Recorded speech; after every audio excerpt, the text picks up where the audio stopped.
everyone to our February 22nd, 2022 work session. Have a very interesting topic that I think we've all been talking about for the last 3 or 4 weeks. So I want to turn over the meeting to our city manager. Thank you, Mr. Mayor. Yes, this is stab number 10, I think, at recycling program, but it's a very important program. It's one that has a lot of interest in the community.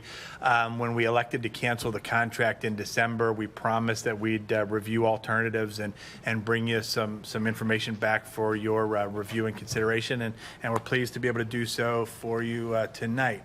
Just going back a little bit, hitting some of the trends that we've talked about before.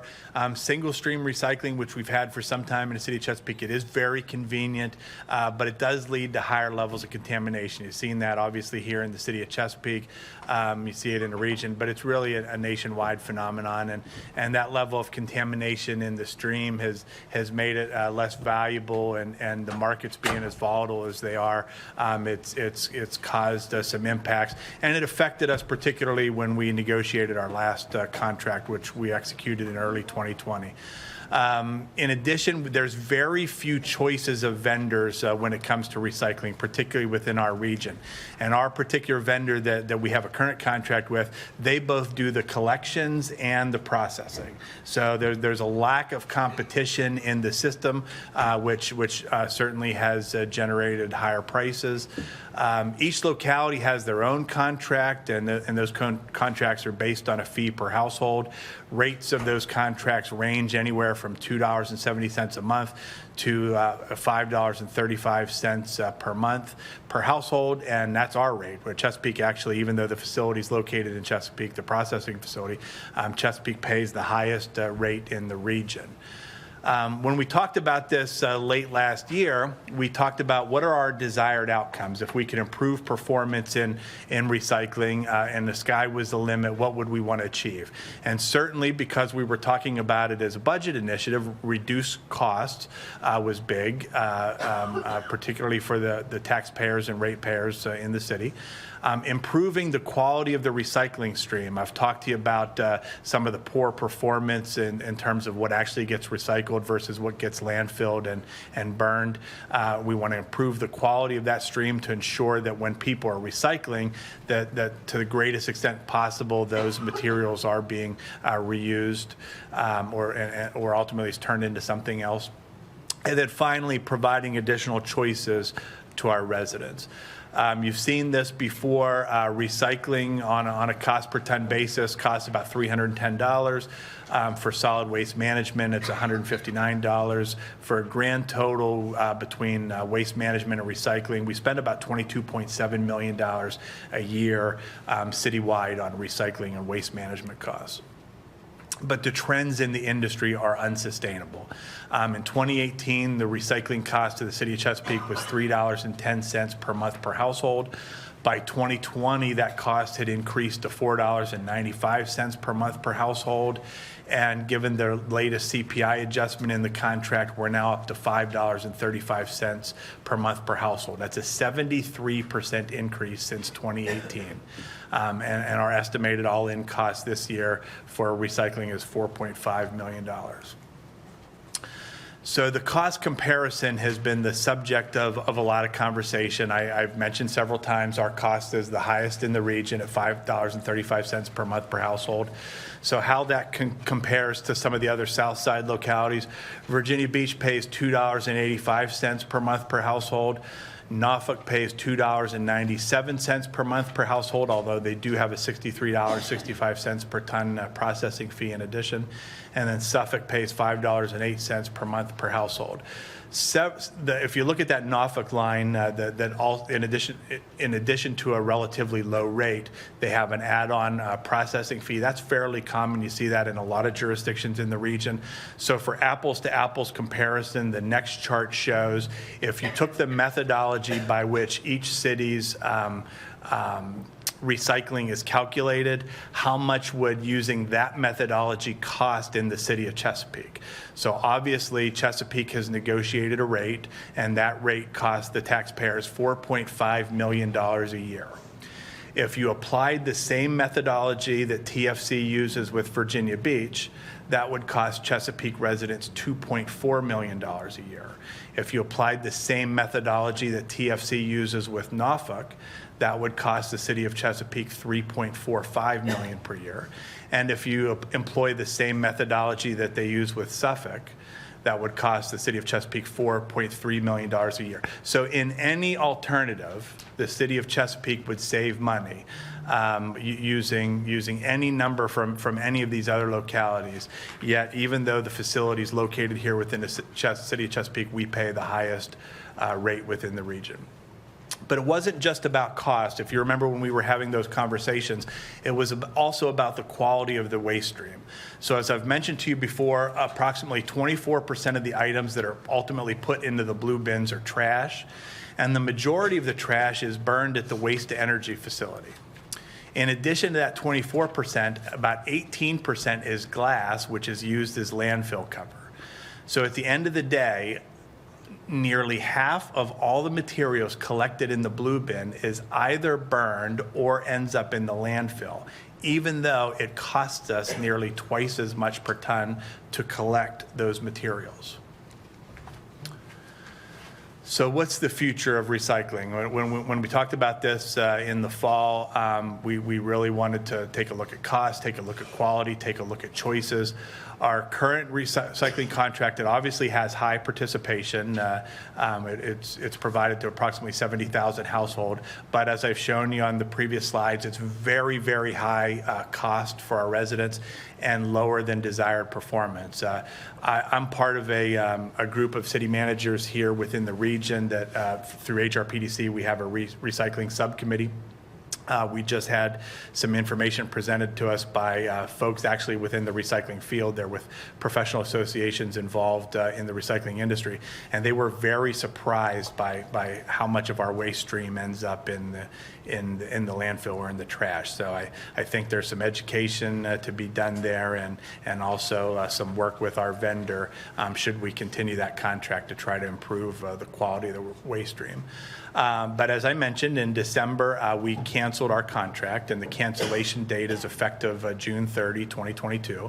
But at that time, council indicated strong support for recycling, and you asked us to find ways, even if we do a totally different model, find ways to continue recycling opportunities for our residents and businesses that will reduce costs, improve performance, and provide choices to our residents and businesses.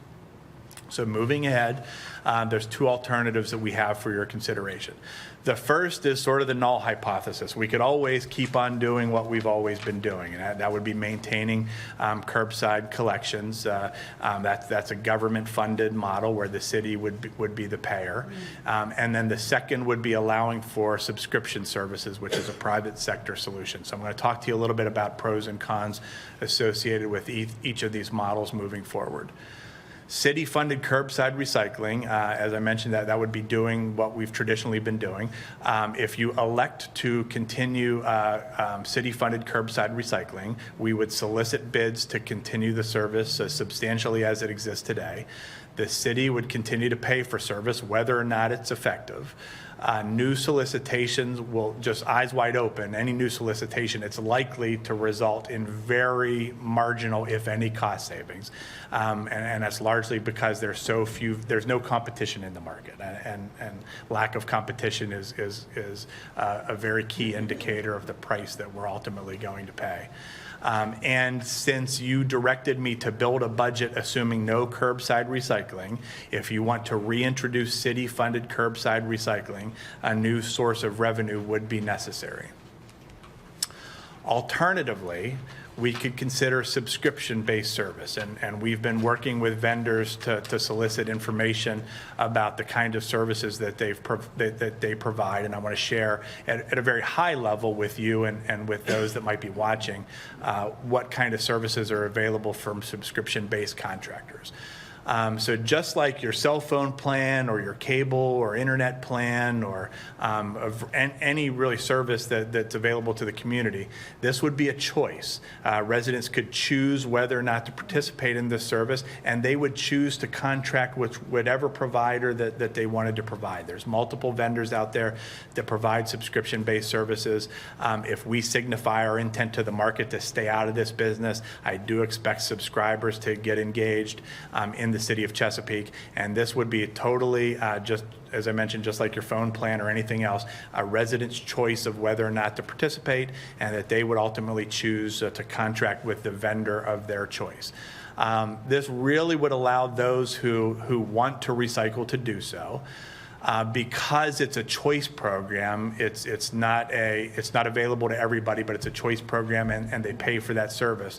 Generally speaking, this leads to a much cleaner recycling stream, especially because the vendor can fire you. If you're a client that's just putting trash in the containers, they're not going to keep you as a client. So there's incentive both for the client and the vendor to perform, which generally leads to a much higher quality recycling stream. Vendors like this are actually in operation in Virginia today, all throughout Virginia and throughout the country. This is not a novel idea. Certainly would be new to the city of Chesapeake, but it's not new to the state or even to the region. There's communities in the Outer Banks that operate on a subscription-based service today. However, we did talk about this with you several times. For people that either can't afford to pay for recycling service or otherwise choose not to contract with a vendor, we would like to supplement a subscription-based service, if that's ultimately what you choose, with some kind of ways like drop-off centers for people that can't or don't want to pay, but they could still drop off recycling materials as they see fit. So unlike the government-funded solution, a subscription-based service is a free market solution requiring no city investment.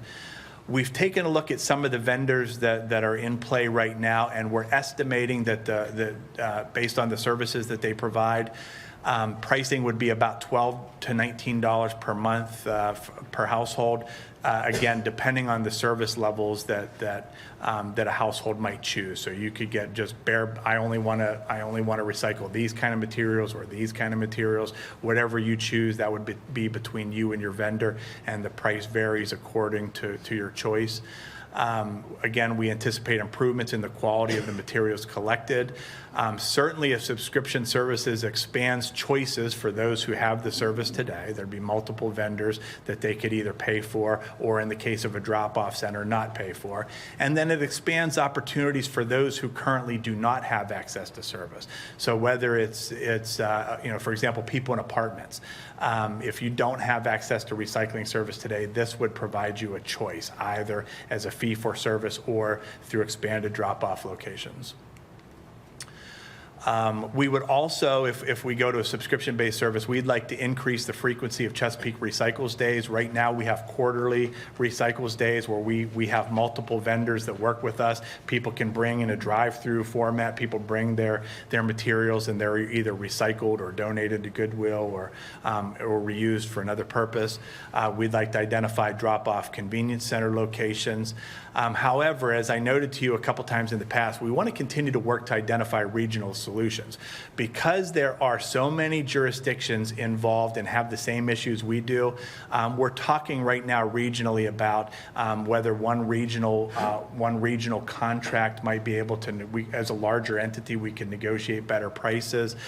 Could we look at regional drop-off centers? So, it doesn't necessarily matter if it's your municipality, you go to the closest drop-off center, and it's something we all do together to reduce costs. So we're at our infancy in those conversations, but I expect them to be productive, again, because everybody's sort of in the same situation. Continue to engage business leaders on emerging technologies and business opportunities.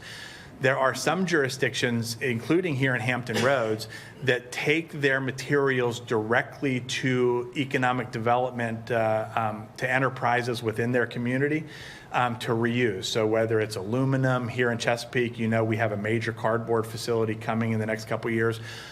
We really could be a direct to client service model in the future, and it's something that's in play right now that has wonderful benefits both in reducing costs for service, guaranteeing that the material gets recycled, and facilitating future economic development opportunities in a growing industry sector. So we're pretty excited about this. We're doing this a little bit today, but we'd like to significantly expand this in the future. It's very difficult to do this when we have a municipal curbside recycling contract because there's no incentive for anybody to do anything other than put recyclables in the blue bins. And then finally, we're one of the largest employers in the city. We're a very significant operation. We have 4,000 employees, lots of different business lines. We're a huge consumer of cardboard and paper and chemicals. We need to do a better job as an organization in terms of what kind of packaging we accept material. When we write contracts with vendors, what kind of packaging materials is coming in, writing some of those things into our own contracts to run our operations much more efficiently. Hopefully both to reduce costs and to be better from a reduce, reuse, and recycle perspective as an organization. I do want to, before I close, I do want to correct some misinformation that's out there. Unfortunately, actually, our vendor is putting out some misinformation. I'd be remiss if I didn't address this, but TFC had a Facebook post up until recently when we made them aware of it that said Chesapeake pays the same as everybody else in the region does for curbside recycling. It's clearly not true. We pay the most in the region. We've told them that over and over again. They're well aware of that. Not sure why they elected to post that. Unfortunately, they posted that along with a survey that they were putting out to people asking them if they would like us to continue service. So I'm not sure that did their customers or our residents a particular benefit, but I just want to make sure people are aware of that. In addition, they've said that recycling is the city's most frequently used service. Anyone that's a user of our roads, I think, would beg to differ. We have hundreds of thousands of people that travel the roads daily, and not just residents, but businesses and visitors and customers. So millions and millions of people utilize the roads every day. And if I can remind you, this exercise is all about budget choices, and we have very little in the budget for road maintenance, which is a much higher used service than is curbside recycling, in addition to education, in addition to some of our public safety services. So for our vendor to be telling people that recycling is the city's most frequently used service, I was very, very surprised to see that. And that actually is still up today. The city won't save money by ending curbside recycling. That's demonstrably not correct. And that Chesapeake has offered no alternatives. We hope this conversation tonight has continued to provide alternatives. We've said all along to the community that we will have alternatives available to curbside recycling, whether it's drop-off centers, subscription-based services, or another vendor. So to suggest that we've never said that we'd be offering alternatives, also not correct. So I'd be remiss if I didn't address those things head on here while I have the microphone. As far as next steps, regardless of what choice we ultimately make, we want to continue to message to the community so that they're well informed. We could have elected to end the contract immediately, but we gave 6 months notice so that both the community could have time to adjust, you could have time to evaluate your choices and respond, and our vendor could have time to prepare for the eventuality if they lose the city of Chesapeake as a customer. However, I need to be really clear about these next points. Unless directed otherwise, my proposed budget will not include city-funded curbside recycling. When you selected option 2 in December of last year, that directed me to cancel curbside recycling, and there is no funding available in the current budget for curbside recycling. So unless directed otherwise, my budget will not include city-funded curbside recycling.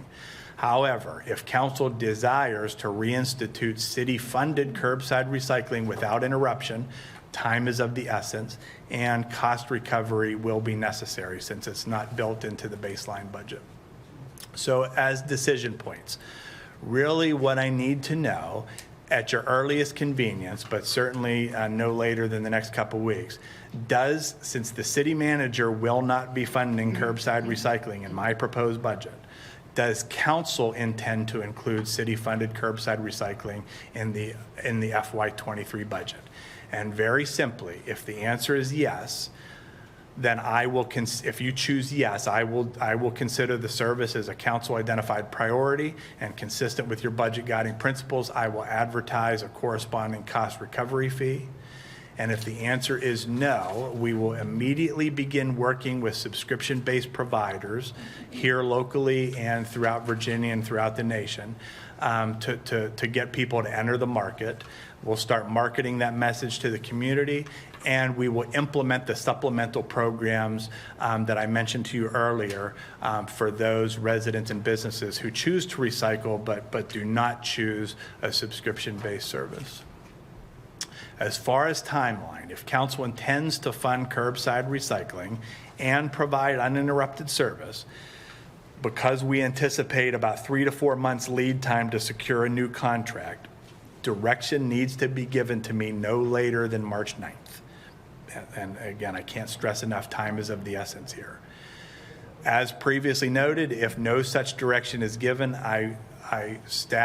if such direction is given, if you decide to continue curbside recycling as part of the FY23 budget, I will advertise a cost recovery fee. And with that, I open it up to any questions or comments. Mr. Manager, I guess I understand that the TFC's contract ends and begins at different times for each city. Is that correct? Yes, sir. So would it be almost impossible, or is there a way, I guess I should put it this way, is there a way for all of the cities, you mentioned in here that you're looking at some regional cooperation for that. Is there a mechanism that we could all end or be able to work together to either look at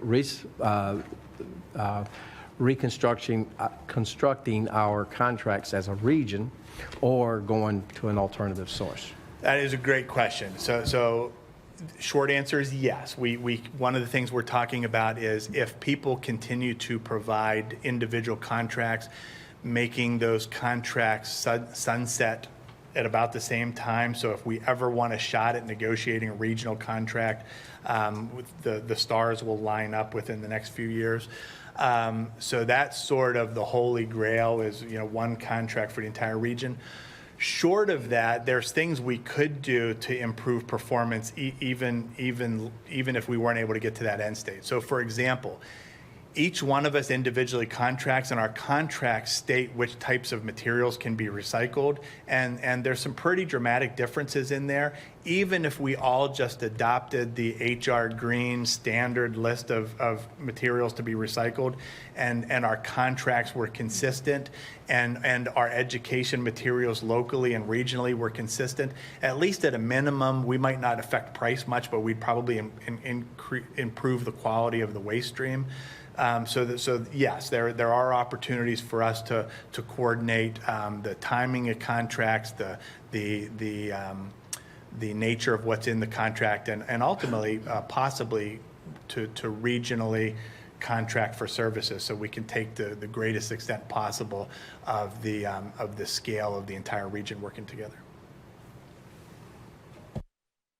Other questions or comments at this point? Mr. Parker. Mr. Manager, you mentioned that the methodology used to look at cost per city. What was it? What's the methodology? So some cities like Chesapeake, their contract simply calls for a monthly fee per household. Some cities have a monthly fee per household that's generally significantly less than ours, but then they also have a processing fee per ton. And those processing fees also vary pretty wildly. So to give you the apples to apples comparison, that's why we sort of broke out, if you took every city's methodology and applied it using the number of households that Chesapeake has, this is how much Chesapeake would pay using anybody else's contract methodology. So in any event, using anyone else's methodology, the city of Chesapeake would pay less money. Our vendor, however, has been unwilling to date to discuss that with us. Thanks, sir. Dr. Ward?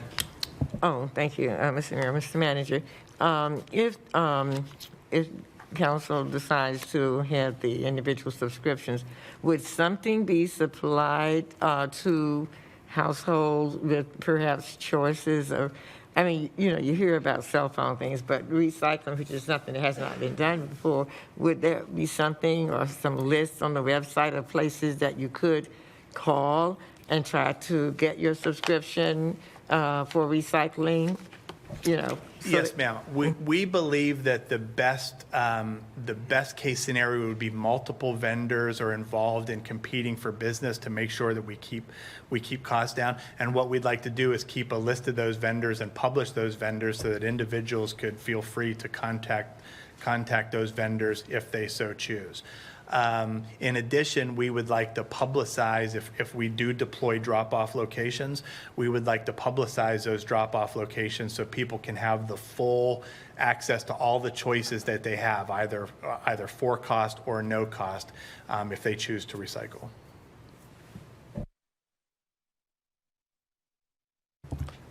Any other questions or comments? Anybody?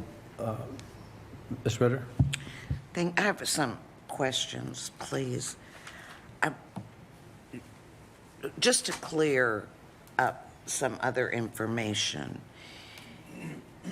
the termination of a contract by any government agency can be done for convenience. That's not correct? In Virginia, and Mr. Stroman can correct me if I'm wrong, but all contracts are subject to appropriation, which means they're also subject to deappropriation. Termination for convenience is something that's negotiated into individual contracts, but I'm not sure that that's a de facto component of every contract.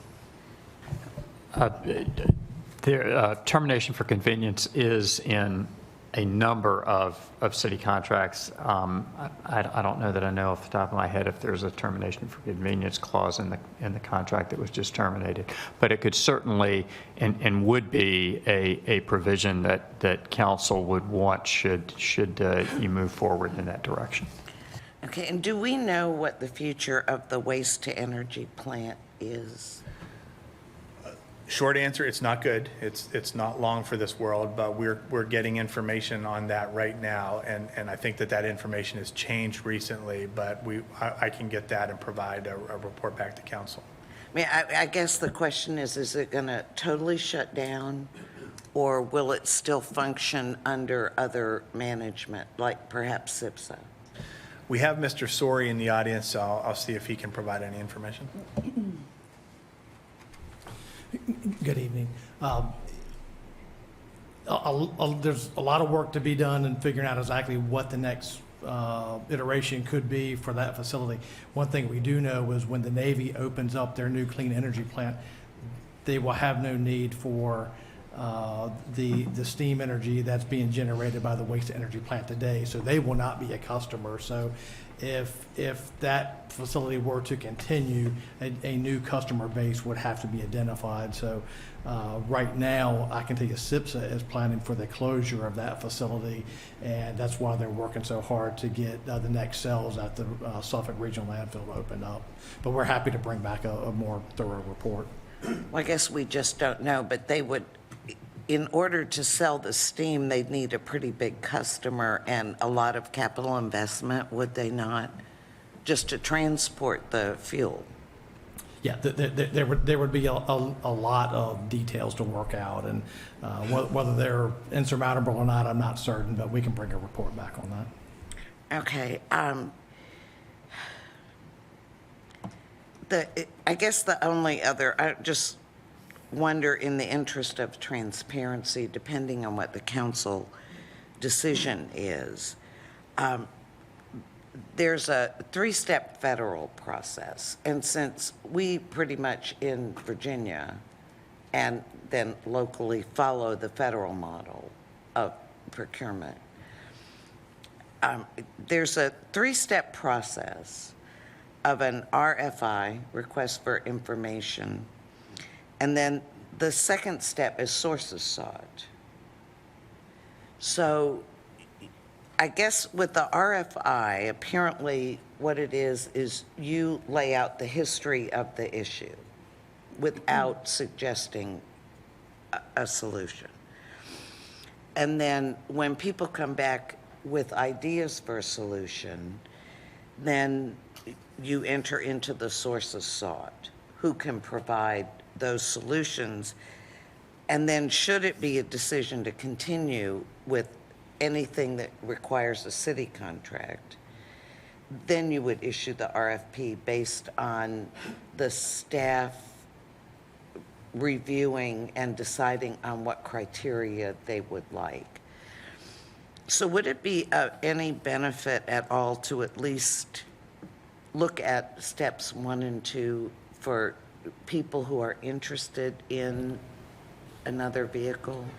We certainly could. I'd just provide you with 2 important caveats, though. The first is, given that June 30th is rapidly approaching, that model would probably not yield an uninterrupted service. We would likely have an interruption in service.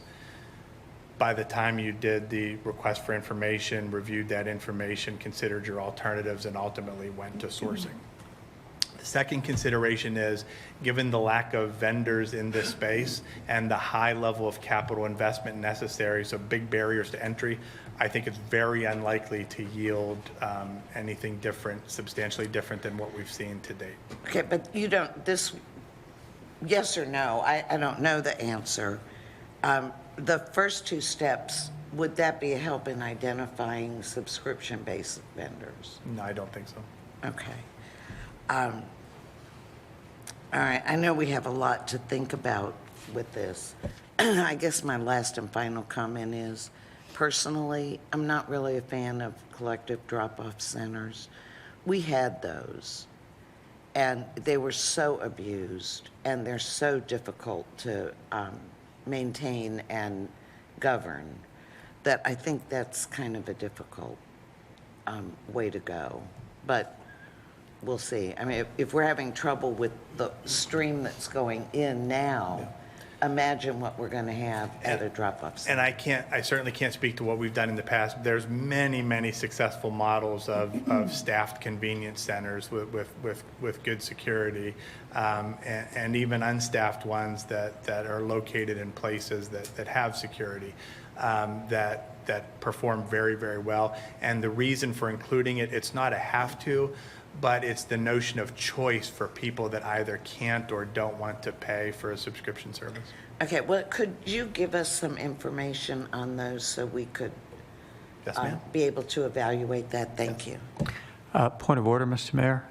Can I just add one additional matter? I gave an incomplete answer to Ms. Ritter. I do want to reiterate what the manager said. This is a conversation that he and I have had on any number of different occasions. City contracts, including this one, are subject to appropriation. If at any time council elects to de-appropriate the funding, the contract terminates. That's an important tool in council's toolbox. I just wanted to reiterate that point. Thank you. Thank you for making that point. I guess it's really the same as what you were talking about. Mr. Wright. Thank you, Mr. Mayor. I'm a supporter of the subscription-based service and moving to the regional collections. But I noticed something last year when I sold my home. I had 6 or 8 cans of paint, some containers of motor oil from my lawnmower, my motorcycle, that kind of stuff. And it's very cumbersome to try and dispose of that properly. Would we be able to add those hazardous waste products to our collection sites? So Mr. Sori can correct me if I'm wrong, but it's household hazardous waste is one of the things we do through Chesapeake Recycles Days. And by increasing the frequency and rotating locations of those days, we would significantly improve opportunities for people to dispose of those kind of materials. Any other comments or questions. Dr. DHK? Thank you, Mr. Mayor. Thank you, Mr. Price, for presenting that. The manager has given us 17 days to provide some guidance on this, and I think we need to, as a number of council members want to move forward, we may not agree on every item, but I think at least I would like to present to the manager what I would like to see come forward in his proposed budget. Number one, I would like to continue this current curbside recycling, the city funded, for the present time. That doesn't mean I'm married to it forever. That doesn't mean we can look at it, but I think I think it would be premature at this juncture to abandon that and institute a somewhat more complicated for the householders system. So I would like to see that be retained. Having requested that, I understand then that you would go forward and advertise a cost recovery fee, which we had termed in the past a waste fund or waste disposal fund. And so given that, and concurrent with that, I would also like to see, in order to satisfy the pay plan implementation within the current budget, not necessarily in foreseeable budgets, which are unknowns, but in the current budget, to fully fund the pay plan, given that request, to fully fund the pay plan and retain current levels of basic and important city services. Is there an option then for us within that budget, within that proposed budget, for a real estate tax rate reduction and also consideration of a personal property tax reduction? Now, I'm not suggesting how much or one or both or known. I'm saying that those would be the parameters of what I would like to see come forward. So if that's the desire of council. It's only my suggestion. Agreed. I'm sort of thinking out loud, which is probably dangerous, but given that time is of the essence, I'll go ahead and do it.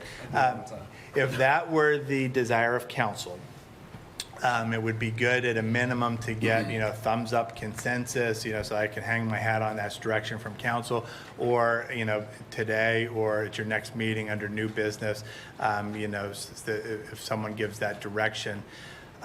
Because right now I'm operating under an official vote of council, which is option 2, which is the baseline. That being said, Dr. DHK, you said something that we're still working through right now, but very important. Option 2 does have some additional tax rate increases, like cigarette tax, for example, that given the rapid rate of growth in personal property and in real property, if you were to fully implement option 2, you might be able to start reducing pennies off of those tax rates. So come equalized with the other cities on some of the consumption taxes, but actually begin to drop on the real estate or possibly personal property. I'm more optimistic on the real estate because ups and downs in real estate are nothing new, and we have a lot of experience with that. Personal property situation is unprecedented, and because the rates you set in this budget year won't actually be billed to people until April of 2023, makes that one a lot more challenging. So that's a long-winded way of saying we can do whatever you would like to do, and at some point high level direction and max flexibility will give you the opportunity, because when we advertise you can't increase those rates, you can only drop them. So if you want to keep your options open, I would advertise here so that you can strategically reduce whatever it is that you want to reduce as you adopt your budget. Right, you had mentioned that before, and I think we all appreciate that, and that's the appropriate way to move forward. The reason I mentioned the personal property tax is because it's out there. So I think rather than not addressing that and not having you in a very, very detailed way, in a very analytic way, address that, I think we need to put that on. And I agree with you. I think the most The most important one, the most valuable one to consider would be real estate tax rate. So that would be my recommendation to the city manager, to move this 17-day process a little bit closer to decision-making. If I could, I'd like to make a couple of points about what the Vice Mayor just suggested. I think going to the personal property tax, we may be wanting to look at this year's percentage decrease and then deal with next year, this time next year, and we can keep the same. We could just make it for just this year. I think would probably be a better way to So deal with you that. said it much better than I would have. You're exactly right. The present issue is that because vehicle prices right now are just at an unprecedented high level, that we have a problem right now that will be taxing people way more than we ever anticipated in the year that's actually about to close on June 30.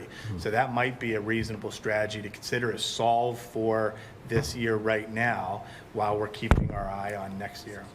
And then the second thing I would like to make, as you were presenting your information today, on top of Ms. Ritter's question about Wheelabrator, it seems to me our region has to come together and find a solution for all of this.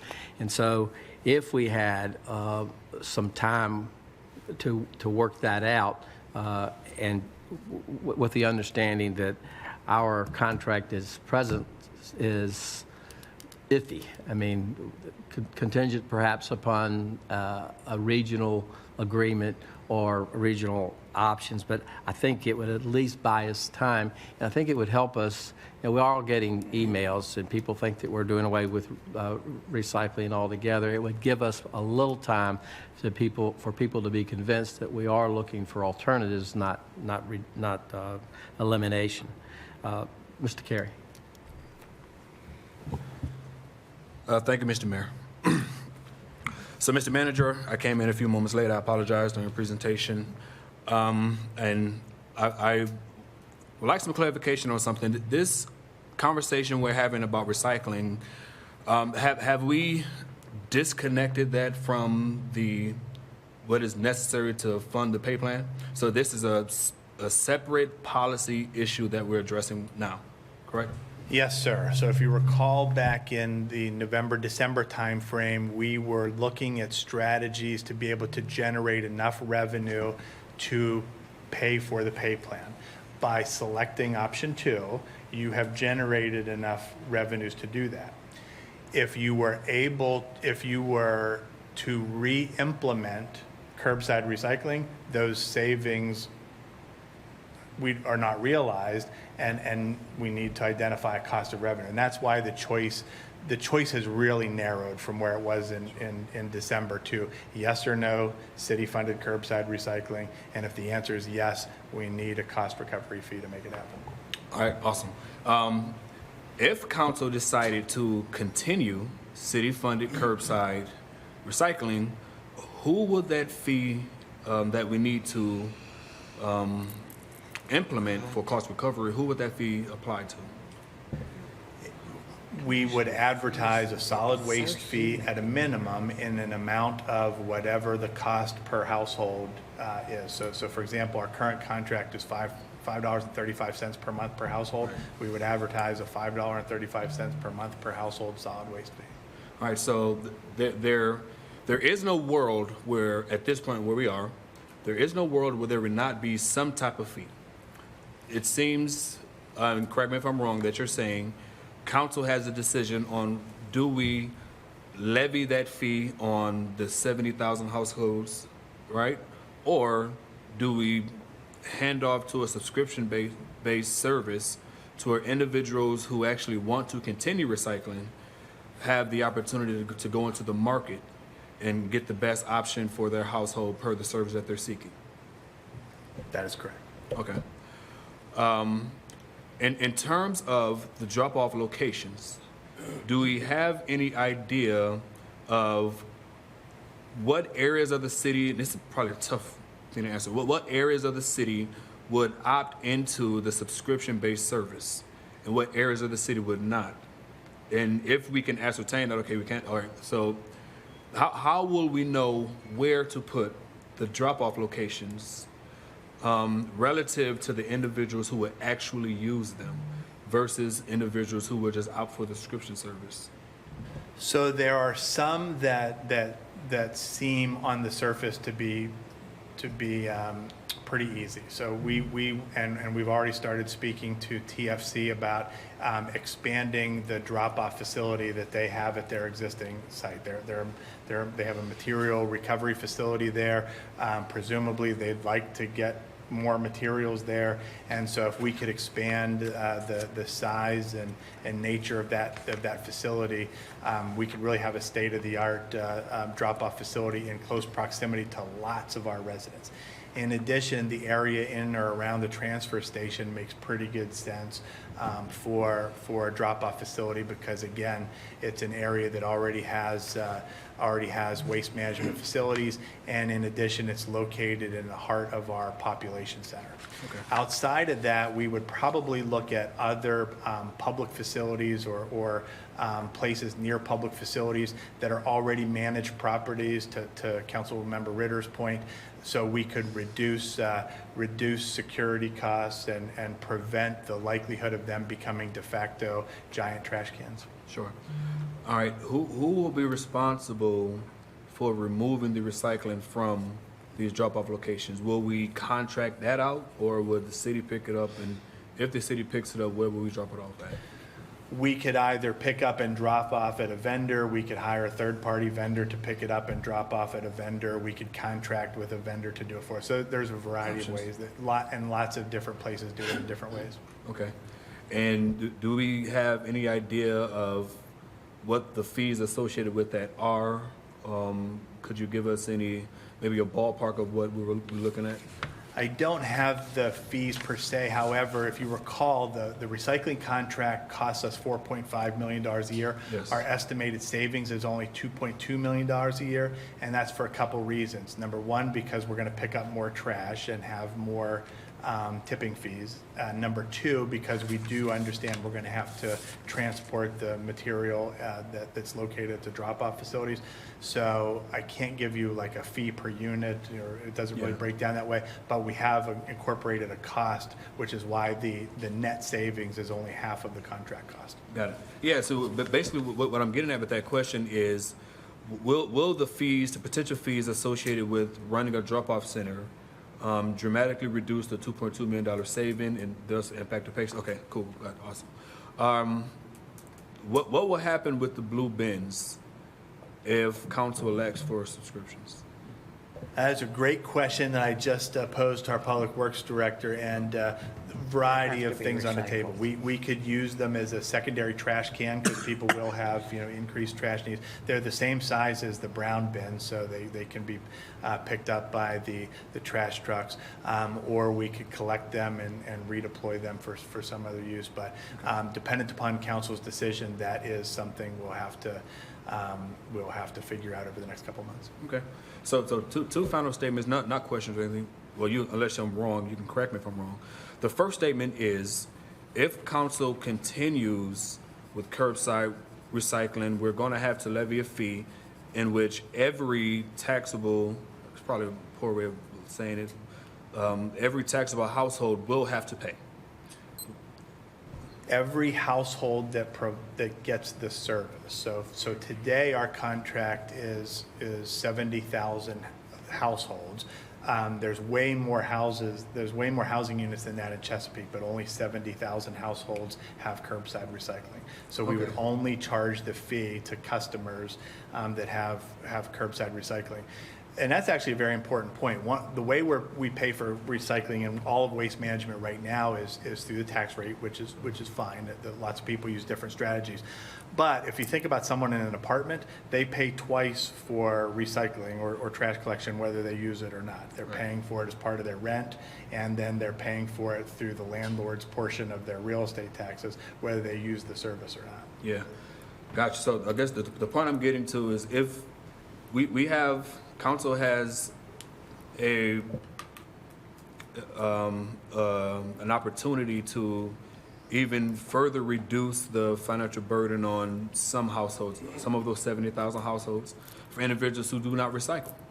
But if recycling means enough to particular households, they can incur that additional cost per their desire to recycle. Yes, sir. And one of the things you see in some communities is, the power of bulk buying, it doesn't stop with cities or regions. You have places like HOAs that might consider bulk contracts to sign up everybody in the community at a lower rate. You see that all over Northern Virginia, really all over the place, where it's a very common practice. If vendors get in the game, they're going to look for individual customers, but they're also likely going to look for bulk customers. Yeah, so the reality is the vast majority of, and not, well, maybe that's, a lot of individuals are going to see a bottom line savings if we go the subscription route instead of implementing that, whatever that $5 fee, maybe I may get the number wrong, I apologize. And the second point I want to make, and I'll be done, Mr. Mayor. The second point I wanted to make is, again, a reiteration that this is a separate issue from what is necessary to pass and implement the pay plan. So there's no need for us, as at least now, to include recycling as we're deliberating what we want to do with the pay plan. That's correct. Okay. Revenues as they exist today, using option 2 as the baseline, right. Given the increases in real estate and personal property, they are enough to pay for the pay plan and advance council's priorities. As Dr. Dietrich mentioned, those things change year over year, so it's not wonderful for long-term forecasting, but we're very confident in the short term about where we're at. And that's why the decision point today is much different than it was in December. We've baked option 2 into the base budget, which means the choice today on recycling is yes or no. And if it's yes, we'll implement a cost recovery fee. Outside of that, as Dr. Dietrich mentioned, there's lots of strategies if you want to reduce real property tax rate or personal property tax rate or something. But to answer your question on this specific issue, we're down to yes or no. And if it's yes, we do intend to advertise a fee.